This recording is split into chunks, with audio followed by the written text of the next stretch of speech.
Godfather पूरी उपन्यास की कहानी। नमस्कार दोस्तों, आपके अपने चैनल में स्वागत है।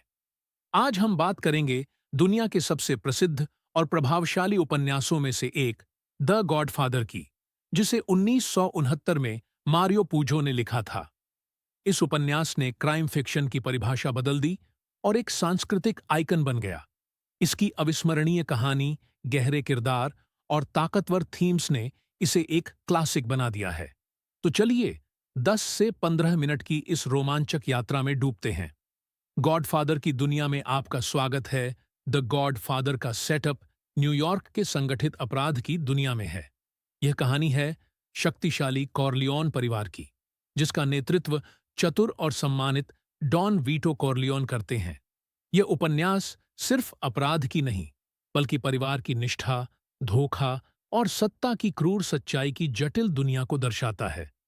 डॉन वीटो कॉर्लियोन का उदय इस कहानी की शुरुआत 20वीं सदी की शुरुआत में होती है, जब वीटो एंडोलिनी सिसिली से भागकर न्यूयॉर्क पहुंचता है।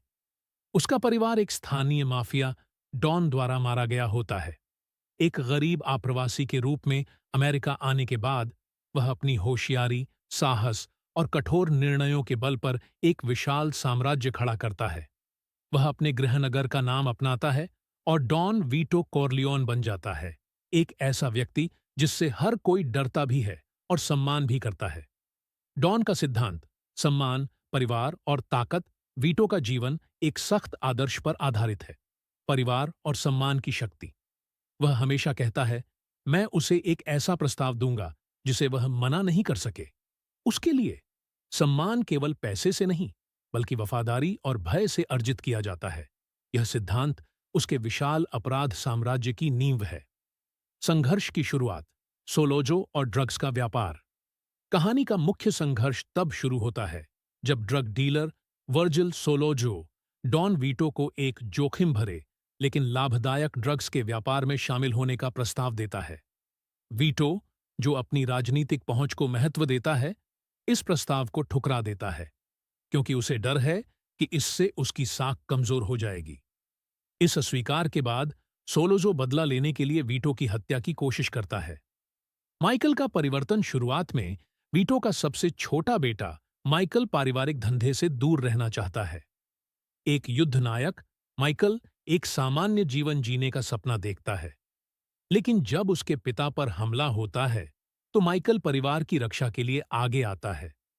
वह सोलोजो और एक भ्रष्ट पुलिस कप्तान की हत्या कर देता है, और यहीं से उसका परिवर्तन शुरू होता है। एक शांत, सम्मानित व्यक्ति से एक क्रूर माफिया डॉन में। सिसिली में निर्वासन और हानि। इस हत्या के बाद माइकल सिसिली भाग जाता है, जहां उसे थोड़ी शांति मिलती है, और वह अपोलोनिया नाम की एक सुंदर स्थानीय महिला से शादी करता है। लेकिन उसकी खुशियां तब बिखर जाती हैं जब अपोलोनिया एक कार बम धमाके में मारी जाती है, जो माइकल को मारने के लिए लगाया गया था। पुरानी पीढ़ी का पतन और एक नए डॉन का उदय। अमेरिका लौटने के बाद माइकल धीरे धीरे कॉर्लियोन परिवार की बागडोर संभालता है, अपने पिता की पुरानी पीढ़ी के सहयोगियों को पीछे छोड़ता है। वह अपनी अमेरिकी प्रेमिका के साथ शादी करता है और उसे एक वैध जीवन का वादा करता है, लेकिन उसका रास्ता और भी काला और निर्दयी हो जाता है। अंतिम शुद्धिकरण, एक नई सत्ता का युग। जब डॉन वीटो की दिल के दौरे से मृत्यु हो जाती है, तो माइकल पूरी ताकत से सत्ता संभाल लेता है।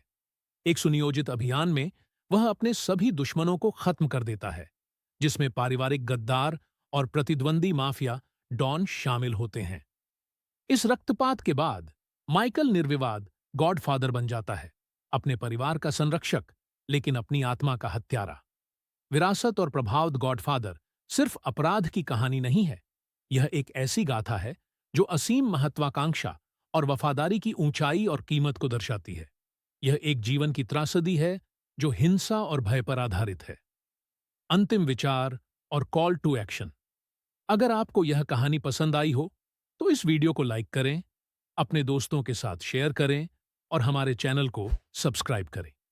क्या आपका पसंदीदा किरदार कौन है? हमें कमेंट में बताएं। धन्यवाद और अगले वीडियो में मिलते हैं।